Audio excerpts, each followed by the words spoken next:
Autumn, 1944. The desert sun burned low over Arizona as German prisoners of war were marched into fields they never imagined working. They had braced themselves for cruelty, for hunger, for humiliation. Instead, what they saw unsettled them even more. Among the farmhands and guards were men they had never seen before, Native Americans. Dressed in denim and beadwork, speaking English laced with their own languages, they embodied a world the Germans could not comprehend. To men raised on the iron myths of Aryan superiority, this encounter was more disturbing than captivity itself. Stay with us, because the shocking truth of when German POWs met Native Americans will challenge everything you thought you knew about World War II. And don't forget to subscribe. When German prisoners of war were first captured in North Africa, most believed the worst was yet to come. The Atlantic crossing had been miserable enough. Weeks confined in ships, seasick and demoralized, imagining what their fate would be once they landed in America. Propaganda had painted a picture of brutal Yankee guards, cold rations, and prison camps designed to crush their spirits. So, when the ships docked and trains were prepared to carry them inland, the men braced themselves for humiliation. They expected sprawling compounds bristling with machine gun towers, gray walls, and a life stripped of dignity. But the further the trains rolled inland, the stranger it became. The forests and cities of the east gave way to rolling plains, and then to deserts and mesas that stretched to the horizon. Through the barred windows, the prisoners squinted against the light, seeing red rock formations, endless stretches of scrub, and skies so wide they felt crushing. Many whispered among themselves, "Why here? Why the wastelands?" To men from Bremen, Hamburg, or Munich, this landscape seemed alien, like being transported to another planet. By autumn 1944, thousands of German POWs were scattered across the American Southwest. Camps were built in Texas, New Mexico, Arizona, and Oklahoma. Some were large compounds holding thousands. Others were small branch camps, tucked near farms that desperately needed labor. When the trains finally screeched to a halt, the prisoners shuffled out into the heat, boots crunching against sand and dust. This was no industrial prison yard, no fortress of concrete and steel. It was something older, something raw. What the Germans did not yet realize was that they had been placed near lands with a history far deeper than their own Reich. These were native lands, home to peoples who had survived centuries of conquest, dispossession, and change. To the Germans, it was disorienting. They had expected America to look like a machine: steel factories, gray cities, endless rows of houses. Instead, the land itself seemed ancient, untamed, and strange. The camps stood against this backdrop, wooden barracks lined in rows, barbed wire stretching between posts. Yet even on the first day, the prisoners noticed things that unsettled them. Some guards wore denim instead of pressed uniforms. Others spoke English in rhythms the Germans did not recognize. And occasionally, among the locals gathered to watch the new prisoners arrive, there were faces unlike any they had seen before. Indigenous faces, marked by traditions and languages that carried centuries in their cadence. To men who had been raised on the narrow myth of Aryan superiority, this was the beginning of a deeper humiliation, though they could not yet name it. The first days of captivity brought shocks that went far beyond food and shelter. The men had prepared themselves for watery soup and hard bread, yet they were fed beef stew, cornbread, and coffee that steamed in tin mugs. But it was not the meals that lingered most in their minds. It was the people. Assigned to work details in fields, cotton farms, and ranches, the prisoners found themselves shoulder to shoulder with men and women who confounded every expectation they had carried from Europe. Among the farmhands were Native Americans. Some were Navajo, some Cherokee, others from smaller nations scattered across the Southwest. To the Germans, this was incomprehensible. They had been told that America was modern, mechanical, soulless. Yet here they were, face to face with people who seemed to embody a continuity older than Germany itself. They wore denim, flannel, or work shirts patched from years of labor. Some wore beadwork necklaces or carried small tokens that marked their traditions. They spoke English with inflections unfamiliar to the Germans, and sometimes slipped into their own languages mid-conversation. The prisoners stared at first, whispering among themselves. "Who are these people?" one man muttered. Another sneered that America must be mocking them, making them work beside primitives. But the longer they observed, the less they could cling to those easy insults. The native farmhands worked with a rhythm and confidence the Germans could not match. A young Navajo boy hauled water barrels that left German officers gasping in the heat. An older Cherokee man corrected a POW struggling with a mule harness, demonstrating with quiet efficiency. The German, embarrassed, obeyed without protest. For men who had been told their Reich was the pinnacle of civilization, this was destabilizing. "I believed America was only factories and machines," one prisoner later admitted. "Instead, I saw people who lived in ways older than our empires." It was not just the physical labor that unnerved them, but the presence of a culture that had endured despite centuries of conquest. Nazi ideology had taught them to measure humanity on a false scale of superiority. Here, that scale shattered. And yet, curiosity bled into the shock. Some prisoners of war, struggling to learn English, were fascinated to hear native workers switching between tongues. The cadence sounded like music to their ears, strange, alive, and unlike the rigid order of German speech. They mimicked words, earning chuckles or corrections. For the first time since capture, the prisoners found themselves confronted not by cruelty, but by the stubborn presence of cultures they had never imagined still existed. It was a contradiction they could not shake. Captivity had already defied their expectations with food and wages. Now it defied them further, showing them that America was not just the industrial machine they had imagined, but also a land of voices, traditions, and peoples they had been taught to dismiss. The first encounters with Native Americans did not break them with violence, but with a quiet, gnawing confusion that would haunt the rest of their captivity. The Reich had drilled into every soldier the belief that Germans stood atop a racial hierarchy. They were taught that history bent to their will, that strength flowed only from their culture, and that lesser peoples existed to be ruled or erased. But on the farms of Oklahoma, Arizona, and New Mexico, those certainties began to splinter. German officers who had once barked orders in the deserts of Tunisia now found themselves being corrected by Native American farmhands. A Cherokee elder showed a prisoner how to balance a cotton sack across his shoulders without tearing it. A Navajo teenager guided a plow through stubborn soil with a surety that the Europeans could not match. The humiliation was quiet but devastating. One German soldier later wrote in his journal, "I once marched through Africa believing I was a conqueror.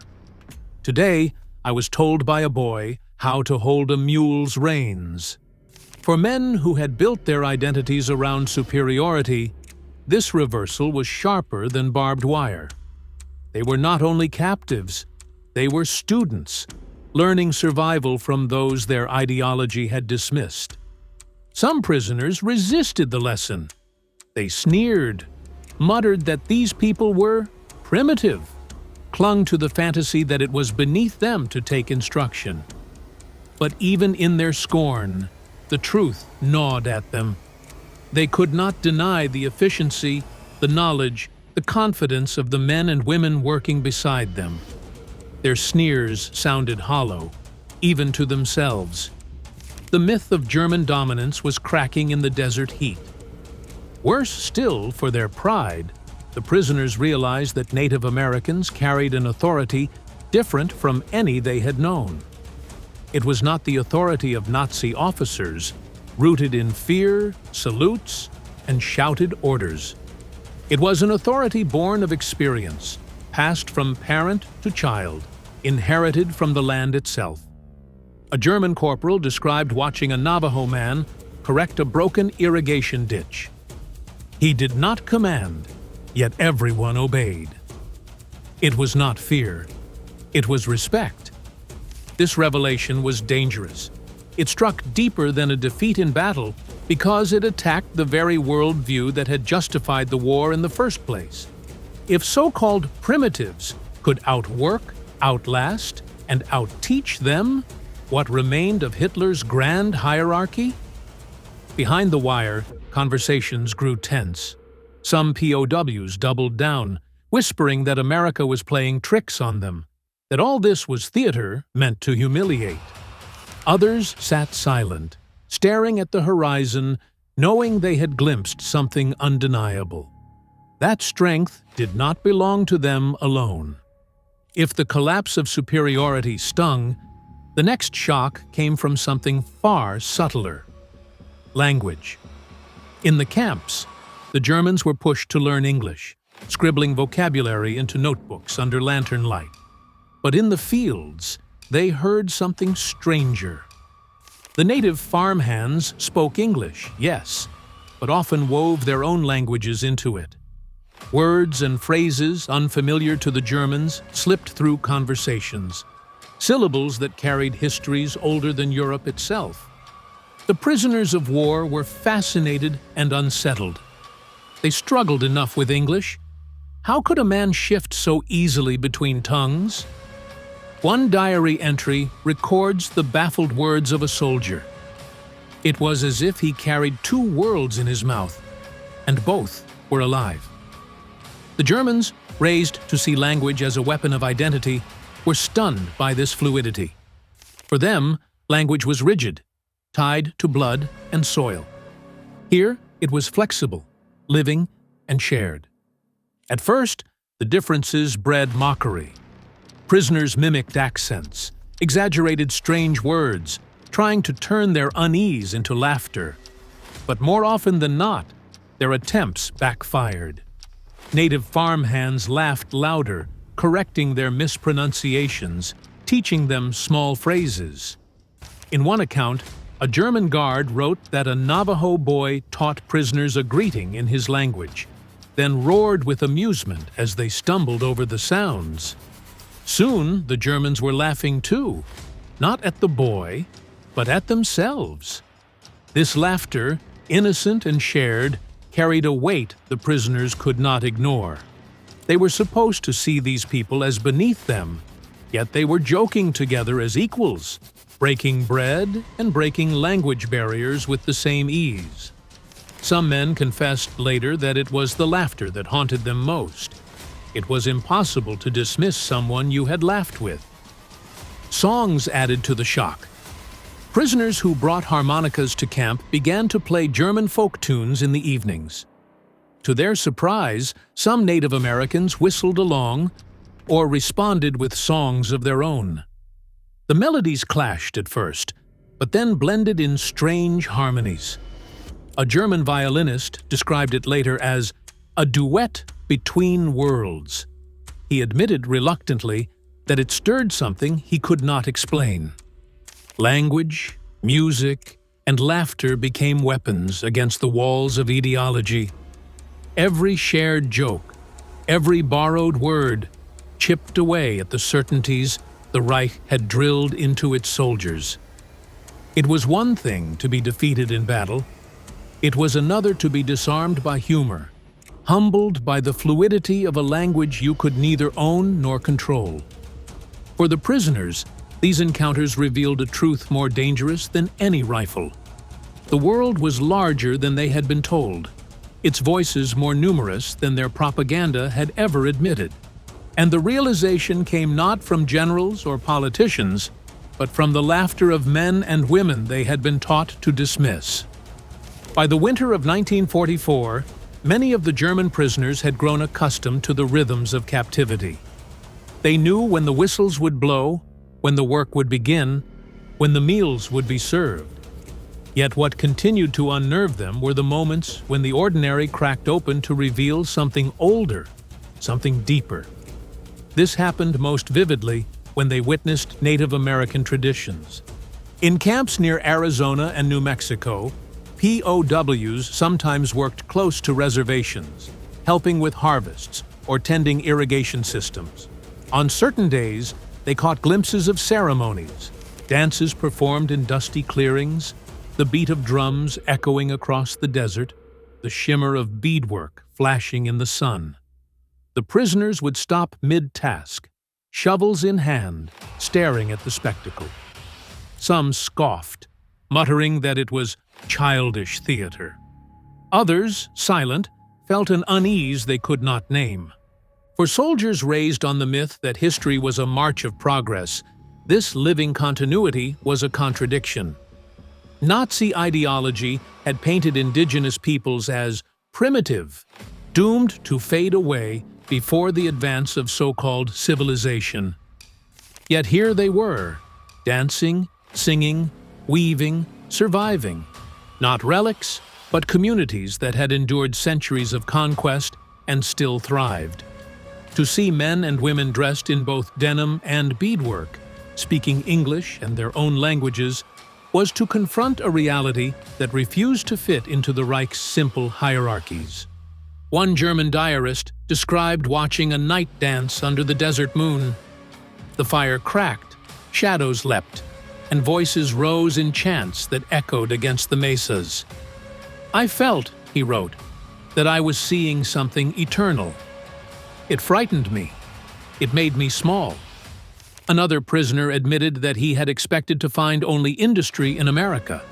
Smokestacks, cars, concrete. To see traditions older than Europe's empires surviving under the same flag as Ford factories and Hollywood films shattered him. The guards noticed the unease. One American recalled later, "They looked like they'd seen ghosts." And in a way, they had. They were ghosts of an old America. A reminder that history could not be erased by ideology or conquest. Some prisoners mocked it loudly, calling it primitive to shield their pride. But others sat quiet, staring into the flames of memories that would follow them long after the war. The greatest lesson, however, came not from ceremonies or chants, but from labor itself. Day after day, the Germans sweated beside Native Americans in fields and barns, working under the same brutal sun. At first, the POWs tried to cling to the idea that they were stronger, more disciplined. But the evidence piled against them quickly. The Navajo boys carried water barrels with ease. Cherokee farmers stacked hay with a rhythm that left Europeans exhausted.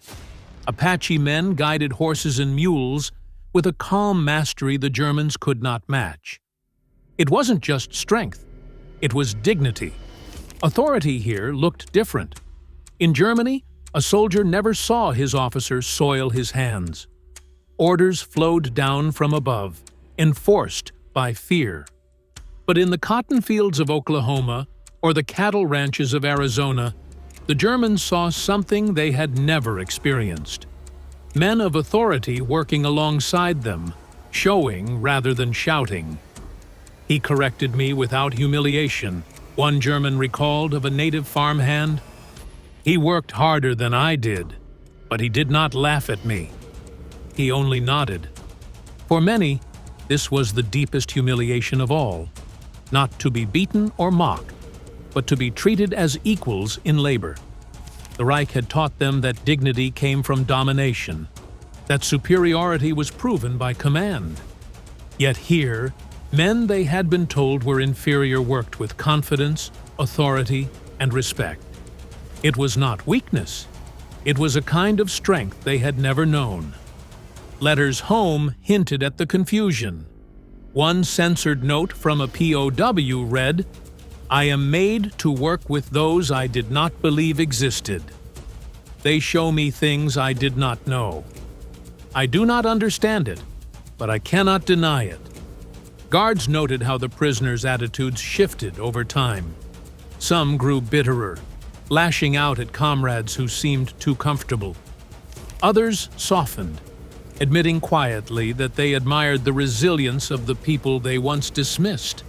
The camps became laboratories of contradiction. Behind the wire, Germans hummed folk songs, wrote essays in their newspapers, and studied English at night. Outside the wire, they sweated beside Native Americans who embodied a different kind of authority, rooted not in rank, but in respect. To many prisoners, it was more unsettling than defeat on the battlefield. For the first time, they realized that the world could run on strength without cruelty, on power without domination. And that realization was a crack in the armor of the Reich that no barbed wire could contain. As the months dragged on, captivity began to take on rhythms that felt almost ordinary. Work in the fields, meals in the mess hall, and long evenings behind the wire.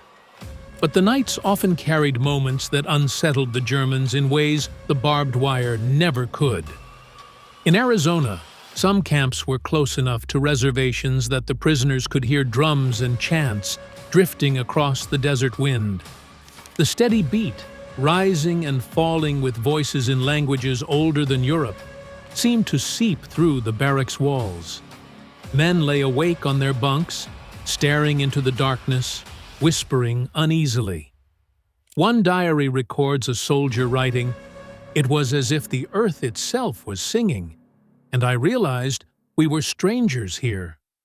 Occasionally, native workers would share stories during breaks, fragments of myth and memory that slipped through interpreters or broken English. Tales of spirits that guarded rivers, ancestors who had walked deserts long before America was a nation, or battles fought against enemies far stronger but never victorious. The Germans, raised on Nazi propaganda that painted history as a linear march of Aryan destiny, found these stories disorienting. They were not just legends. They were proof of survival. Cultures that had endured centuries of invasion still carried their identity, unbroken. A prisoner confessed later, "I felt more fear from their stories than from any officer's command." This was more than folklore. It was a direct challenge to everything the Reich had promised. Germany had preached permanence, superiority, inevitability. Yet here, in the wide deserts of America, men and women lived with a sense of time that dwarfed the very idea of the Reich. Every chant, every story whispered around a fire cracked their certainty further. Some sneered, calling it primitive superstition. But others admitted privately that it had more dignity, more power, than the stiff salutes and slogans they had once believed in. Then, in the spring of 1945, the final blow came. Rumors trickled into the camps. Germany had surrendered. Hitler was dead. The Reich had collapsed. The barracks fell into stunned silence. Some men wept openly, others clenched their fists, unwilling to accept that the world they had pledged their lives to was gone. But outside the wire, the rhythms continued, as if nothing had changed. Native workers still harvested crops, still spoke their languages, still carried traditions into the dusk. The contrast was unbearable. One POW later recalled the moment with clarity. Our Reich was to last 1,000 years.